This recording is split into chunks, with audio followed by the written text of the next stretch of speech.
저희들 되게 하여 주시옵소서. 예수님의 이름으로 기도드립니다. 아멘. 가을입니다. 가을입니다. 예, 말복도 지났습니다. 입추도 왔고요. 가을을 이기는 더위는 없는 것 같아요. 물론 또 세월이 또 금방 지나가니까 안 좋아하는 분도 계실지 모르겠습니다. 주중에 어떤 분이 저한테 그랬어요. 같이 이야기하다가, 목사님, 저는 벌써 크리스마스가 걱정입니다. 제가, 집사님 너무 빨리 가는 거 아니에요? 근데 막상 생각하면 그래요. 이제 9월 이제 가을 됐고, 또 바자회 열심히 같이 하다가, 또 이제 출타하시면 언제 오시나 기다리다가, 땡스기빙 맞이하고, 그러면 크리스마스입니다. 올해 다 갔습니다. 건강하시기를 전혀로 축원드립니다. 오늘 저는 5번째 예수님에 대해서 저희들이 보고 있지요. 5번째 예수님의 표적, 특별히 요한복음을 중심으로 해서 오늘 오게 되었습니다. 같은 사건을 기록한 마태는 여기에 베드로 이야기를 드러내고 있습니다. 요한복음에는 드러내지 않고 있어요. 왜냐하면 예수님이 누구에 대한 거기에 포커스를 두고 있기 때문에 그렇고요. 마태복음에서는 제자도가 무엇인가를 같이 다루고 있기 때문에 그 제자 베드로 이야기도 다루고 있습니다. 요한의 기록을 중심으로 보되 저는 마태복음의 기록을 함께 보면서 이 사건이 오늘 우리에게 무엇을 말씀하시는지 보려고 합니다. 오늘 본문은 지난주에 봤던 것처럼 오병이어의 사건 직후에 일어난 일입니다. 수많은 사람들이 예수님의 기적을 보고 그분을 왕으로 삼으려고 했습니다만 예수님께서는 그 원래 목적과는 대치되기 때문에 피하시고 산으로 가시고 제자들을 갈릴리 바다로 먼저 보내십니다. 배를 타고 건너가라고 하십니다. 그런데 밤이 깊어지고 큰 바람이 불면서 바다가 거칠어졌어요. 폭풍이 몰아온 것이죠. 중요한 것은 제자들이 불순종하다가 폭풍을 만난 것이 아니라는 것입니다.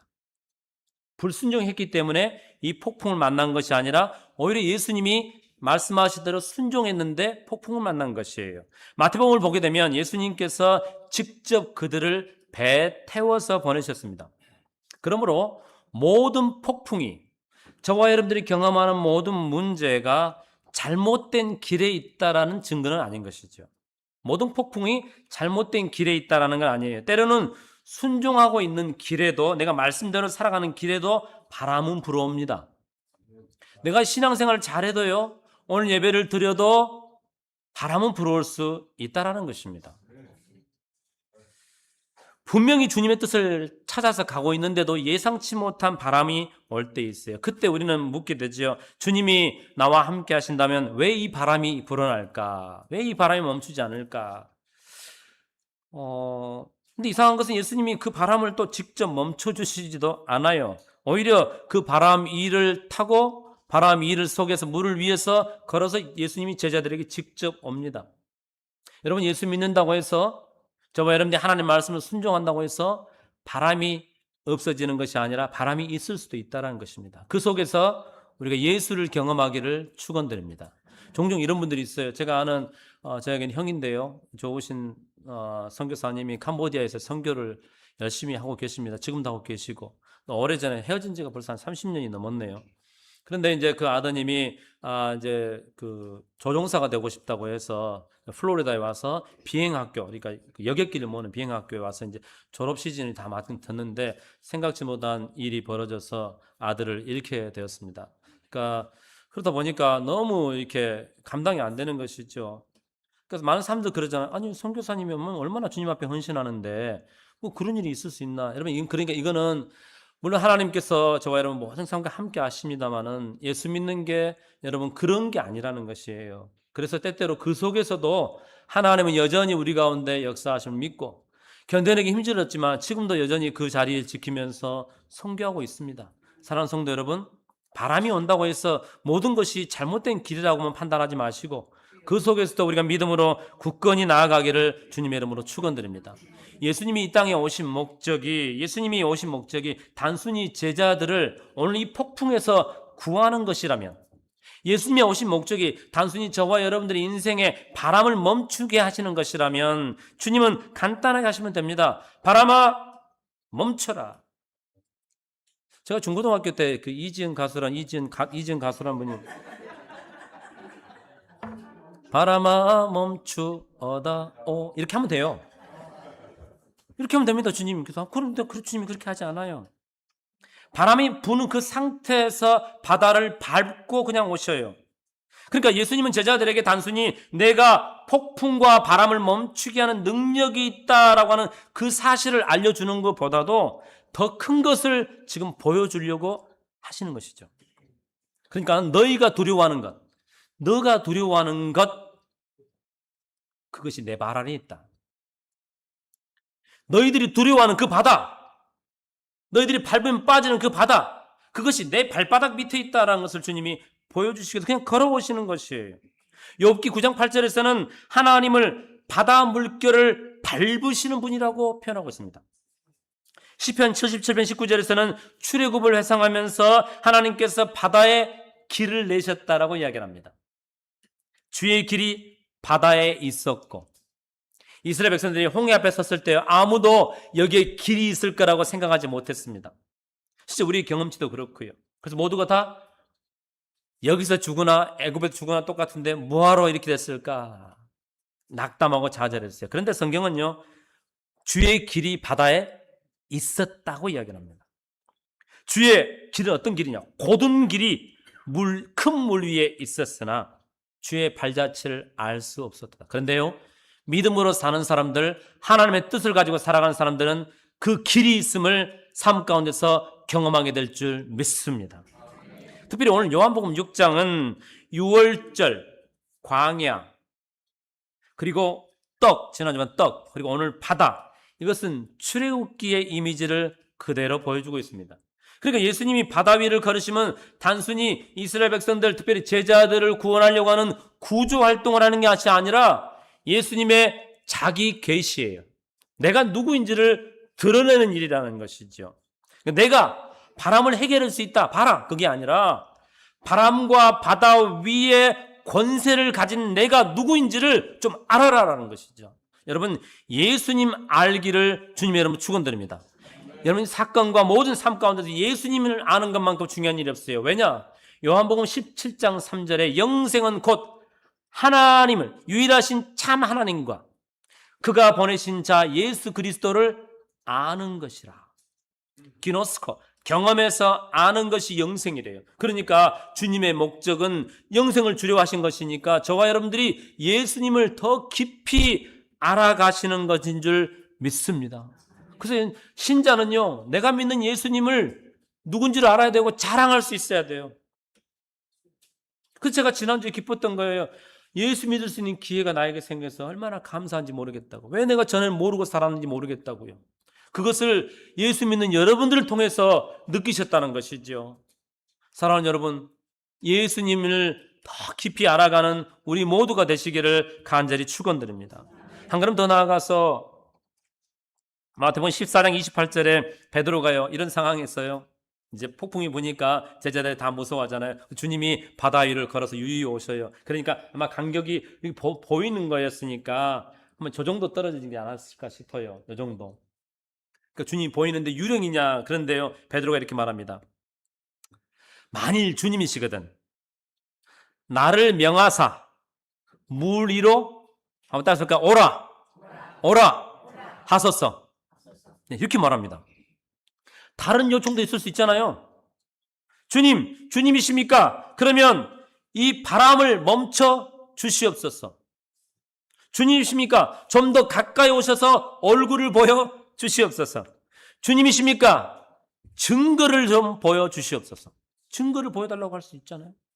근데 베드로가 나로 하여금 주님께 가게 해 주시옵소서라고 이렇게 말해요. 그래, 단순히 베드로가 기적을 체험하고 싶어서 하는 게 아니에요. 그 말에는 분명한 방향성이 담겨져 있다는 것이에요. 물 위를 걷고 싶은 게 아니라 예수님께 가고 싶으시는 거래요. 나도 물 위를 걸어가지고 유명해지고 싶다라는 게 아니에요. 나를 명하사 주께 오라 하소서. 그러니까 베드로의 믿음은요, 예수 그리스도를 향한 본질적인 움직임이죠. 예수님께 가고 싶은 거. 많은 사람들이요, 여기까지는 말합니다. 폭풍 가운데 어려운 가운데 있지요. 나는 예수님이 말씀하시면 뭐든지 할 수 있습니다. 주여 말씀하여 주시옵소서. 여기까지는 다 할 수 있습니다. 나는 주님이 말씀하시면 모든 것을 다 할 수 있습니다. 여기까지 할 수 있어요. 근데 주님이 직접 그래 오케이 걸어와라 하라고 했을 때 배에서 발을 내딛는 것은 쉬운 일이 아닙니다. 그러니까 신앙적인 이야기를 한다는 것과 주의 말씀을 가지고 사는 것과는 약간 온도가 달라요. 내가 신앙적인 이야기를 많이 한다는 것과 주님 나를 걸어오게 하소서. 주님 나를 걸어오게 하소서. 주님이 직접 그래 알았다. 걸어와라. 그때 발을 내딛는 것은 이게 쉬운 일이 아니라는 것이죠. 저는 우리 모든 교우들이 주님 나를 오라 하소서라고 했을 때 주님이 알았다. 건너와라 라고 하는 그때 발을 내딛는 역사가 있기를 주님의 이름으로 축원드립니다. 여기까지 가야 되는 것입니다. 근데 베드로가 재밌는 게요. 주님께서 오라 라고 이야기합니다. 와라. 그러니까 보니까 그 주님의 그 제자라. 그죠? 그 주님의 그 제자라. 와라 라고 하니까 베드로가 배에서 내려 물 위로 걸어서 예수께로 가되 라고 했습니다. 근데 30절에 바로 다음 절에 바람을 보고 무서워 빠져가는지라. 오라고 하니까 발을 내딛는 건 뭐고 또 바람을 보고 물에 빠지는 건 뭐냐 이거죠. 바람이 여러분 갑자기 생겼습니까? 예수님이 오기 전에도 바람이 있었죠. 바람이 계속 불고 있었어요. 근데 그 바람이나 이 바람이랑 똑같은데 아니 바람이 보고 전에도 무서웠어요. 24절에서 배는 바람이 거스름으로 물결로 말미암아 고난을 당하는. 그러니까 이미 바람이 있었어요. 바람을 경험하고 있었는데 바람 보고 갑자기 무서웠다라는 게 좀 이상하지 않습니까, 여러분?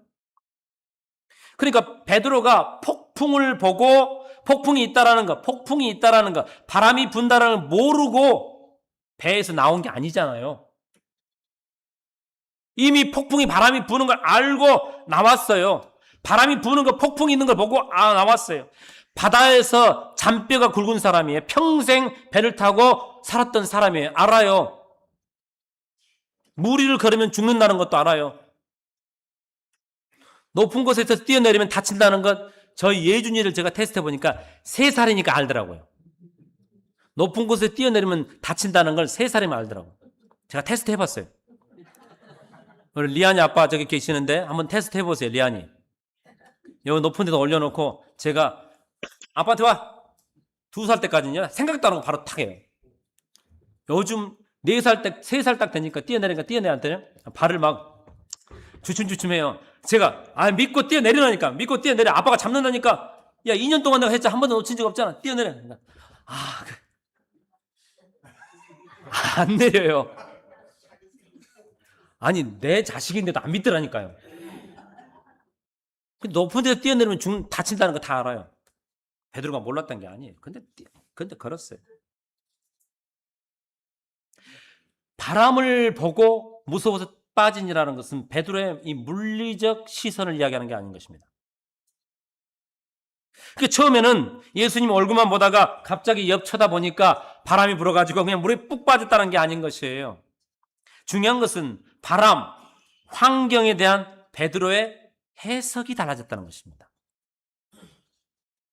그 근거는 무엇이냐? 예수님이 베드로에게 이렇게 말합니다. 믿음이 작은 자여 왜 의심하느냐? 주님은 다 알고 계시잖아요. 주님은 다 알고 계셔요. 그러니까 베드로가 바람을 봤다는 건 베드로가 의심했다는 거죠. 그러니까 해석이 달라져 버린 거예요. 자기에게 부는 바람에 대한 해석이 달라지니까 오라라고 했을 때 그 말씀에 반응해서 나갔는데 바람을 보면서 해석이 달라진 거예요. 걸어가면서 바람이 결정적으로 자기에게 현실로 탁 다가온 거예요. 말씀드렸습니다. 바람은 처음부터 있었습니다. 달라진 것은 바람이 아니었습니다.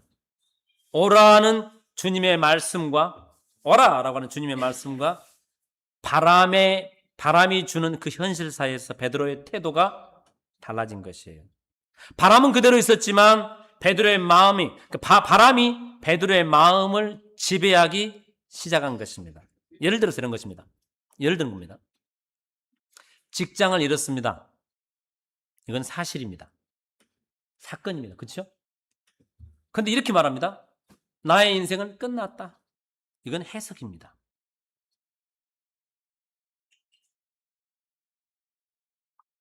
검사 결과가 안 좋다. 이건 현실입니다. 근데 하나님도 해결할 수 없다. 이건 해석입니다. 그러니까 환경이 우리를 지배하는 것처럼 보이지만, 물론 지배합니다. 그렇지만 실제로는 환경에 대해서 우리가 내린 해석이 두려움과 절망을 계속 마음에서 증폭을 시켜요. 그래서 우리를 지배하는 경우가 많습니다. 내가 하는 해석이 나를 지배해버려요. 모두가 다 실패했다고 해서 좌절하지 않습니다. 어떤 사람이 실패했음에도 불구하고 일어서는 사람이 있습니다. 해석이 다른 거예요. 같은 사건인데 해석이 달라요. IMF 때 다 죽은 게 아닙니다. 같은 사건인데도 불구하고 해석이 다른 사람이 있었어요. 해석이 다른 사람이 있었어요. 그러니까 사람은 현실에만 반응하는 존재가 아니라 자신이 해석한 현실에 대한 반응에 존재하는 것이죠. 내가 처한 현실을 나는 불행하다 해석을 자꾸 나에게 줘보세요. 그럼 어찌 됩니까? 나는 불행한 사람이라고 내 스스로를 내가 만들어버립니다. 그런데요, 환경이 바람이 불어도 나는 예수 믿는 사람이야. 하나님이 나와 함께 하시지. 하나님의 뜻이 있지. 하나님이 해결하실 거야. 믿는 사람은 이 상황 가운데서도 나아갈 수 있지. 바다의 길이 있다고 했잖아. 하나님께서 보이지 않지만 바다의 길이 있다고 했잖아 라고 나아가면요, 그 현실이 그 사람 지배를 못하게 되는 줄 믿습니다. 여러분, 그러니까요, 믿음의 싸움은 환경과의 싸움을 넘어서서 해석의 싸움입니다. 해석의 싸움이에요. 환경이 말씀을 해석하게 하지 마시고 말씀이 저와 여러분의 환경을 해석하게 하기를 주님의 이름으로 축원드립니다. 한번 따라서 보세요. 나는 잘 될 거다. 따라서 나는 잘 될 거다. 왜냐면요, 오늘 배도 끝까지 가잖아요. 왜냐하면 주님이 선장되시기 때문에 잘 될 겁니다. 모든 것이 합력하여 선을 이루실 하나님이 내 하나님이니 잘 될 줄 믿습니다. 끝에 가서 웃는 사람이요, 진짜 웃는 것입니다. 예수님께서 베드로에게 너 왜 무서워하냐라고 말씀하지 않았어요. 너 왜 무서워하냐? 인간은요, 바람을 보고 무서워할 수밖에 없습니다. 평생 바다에서 잔뼈가 굵어도 무섭습니다. 큰애 키워보니까 잘 키운 줄 알았더니 둘째 키워보니까요, 둘째 때도 두려워요. 셋째 때도 두려워요. 경험치가 있어도요, 또 어렵습니다. 인생 자체가 살아가는 게 어렵습니다. 70대까지 살았다고 해서 80대가 쉬울 것 같으세요? 80대 분들에게 물어보세요. 인생 20, 30, 40, 50, 60, 70대까지 다 해봤는데도 80대 사시려면요, 지금도 어렵다고 그러세요. 근데 예수님이 너 왜 이렇게 무서워하냐 혼내지 않으시고 이렇게 말씀하십니다. 믿음이 작은 자야, 왜 의심하느냐. 베드로가 오라라고 할 때는요, 즉흥적으로 바로 나갔어요. 주님 말씀 실현. 그게 바로 탁 나갔어요. 거기에 의심이 없어서 바람 보고 어때 해석이 달라진 것이에요. 여기서 의심하다라고 하는 헬라어 단어가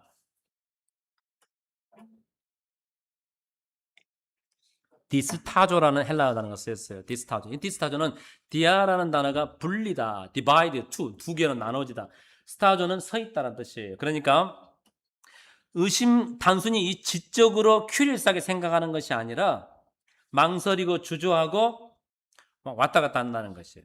마태복음 28절 17절에 예수님이 부활하셔서 제자들에게 나타났는데 어떤 제자들은 보고 주님이시다 하고 어떤 제자들은요, 여전히 의심했다고 돼 있어요. 그러니까 여전히 이게 살았을까? 주님일까? 아닐까? 주님일까? 아닐까? 그러니까 이 왔다 갔다 하는 이 마음, 그러니까 베드로의 이 흔들림은 말씀과 바람 사이에서 딱 나타난 거. 오라라고 딱 들었을 때는 의심이 없었어요. 오라라고 했을 때 발을 내딜 때는 의심이 없어요. 그냥 직선했어요.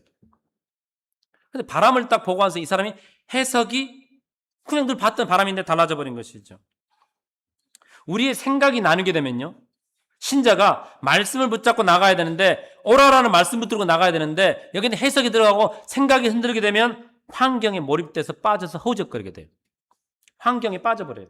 거기 빠져서 허우적거리게 돼요. 저는 우리 모두가 오라라는 주님 말씀 붙들고 바람이 있어도 나가시기를 주님의 이름으로 축원드립니다. 베드로가요, 의심이 생겼어요. 해석이 달라졌다고 그랬잖아요. 근데 물속에 툭 빠지게 됩니다. 물속에 빠져요. 물속에 빠진 것도 그렇지만 베드로가 참 귀한 것은요, 이때 베드로의 반응입니다. 한번 따라서 볼까요? 주여, 나를 구원하여 주소서. 나를 구원해달라고 주님께 말씀해요. 주여, 나를 구원하여 주시옵소서. 바람에 빠진 게 문제가 아니라 그때 신자가 해야 될 게 뭐냐면 주님을 부르는 이 간절함이 우리 가운데 있기를 주님의 이름으로 축원드립니다. 그래서 예수님이 즉시 베드로의 손을 잡아서 건져냅니다. 우리 주님은 그러니까요, 이 사실을 통해서요, 예수님 바람아 멈춰라 할 수 있는데요, 이걸 통해서 제자들에게, 베드로에게 예수 그리스도가 누구인지를 가르쳐 주시는 것입니다. 사랑하는 성도 여러분, 두려움 가운데서도, 우리 현실 가운데서도 주여 나를 구원하소서 부를 수 있는 그 기도의 용기가 있기를 주님의 이름으로 축원드립니다. 주님 말씀하시요, 내니 두려워하지 말아라. 우리는 두려워할 수밖에 없습니다, 인생을. 그리고 주님 다시 말씀하십니다. 에고에이미 메 포이에스테. 내가 나다. 에고에이미 I am that I am. 이거 어디서 나온 이야기냐면, 모세가 하나님의 명령을 받고 하나님께서 애굽으로 가라고 했습니다. 애굽이 두렵습니다. 모세는 아주 오래전에 애굽에서 두려워서 쫓겨난 적이 있어요. 도망친 적이 있습니다. 사람이 어떤 강한 상처를 받잖아요. 강한 경험이 있으면요, 그게 딱 박히게 되면 트라우마로 남습니다. 두렵습니다. 애굽이 보통 나라가 아니잖아요. 두려워요. 그래서 이야기합니다. 당신이 누구길래 내가 누구라고 말하고 가야 됩니까? 라고 했을 때 I am that I am. 나는 나다. 내가 스스로 있는 자다. 그걸 똑같이 헬라어로 옮기면 에고에임입니다. 내가 바로 그 창조주 하나님이시다. 그러니까 예수님이 오늘 5번째 표적에 와서 저와 여러분들이 이 바람 부는 폭풍 가운데서 예수님이 바람을 멈추게 하신 것은 어두운 시간, 밤에 잘 보이지 않는 그 시각, 인생을 통제할 수 없는 바로 그 시점에 오셔서 주님이 하시고 싶은 건 뭐냐면, 내가 바로 그 창조주 하나님이다. 너희들이 그 하나님과 함께 있다는 것을 오늘 우리로 알게 하시는 줄 믿습니다. 그런 여러분, 두려워하지 마시고 두려움 가운데서도 주의 말씀 생각하고 마음이 나누지 말고 오라라고 하는 주의 말씀만 붙들고 발을 내디디면 그때부터 주님이 책임지실 줄 믿습니다. 오늘 이걸 우리가 문제 가운데서 예수님 경험하는 거예요. 모든 제자들이 그랬어요. 주님 말씀하시되 즉각 나아갔어요.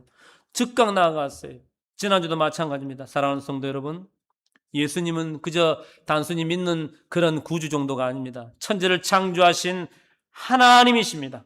그 하나님을 저와 여러분 믿고 있으니 에고에임이 내가 너와 함께 있으니 메 포이에스테 두려워하지 말라는 그 음성 앞에 우리가 믿음으로 나아가시기를 주님의 이름으로 축원드립니다. 그럼 한 주간 바람이 여러분의 속삭일 겁니다. 너는 끝났다. 아플 때 너는 이제 아무것도 안 된다. 여러분, 이거 좋은 거 아닙니다. 이때 믿음으로 역사하십시오. 나는 내게 능력 주신 자 안에서 내가 모든 것을 할 수 있느니라. 할렐루야. 우리 함께 기도하겠습니다.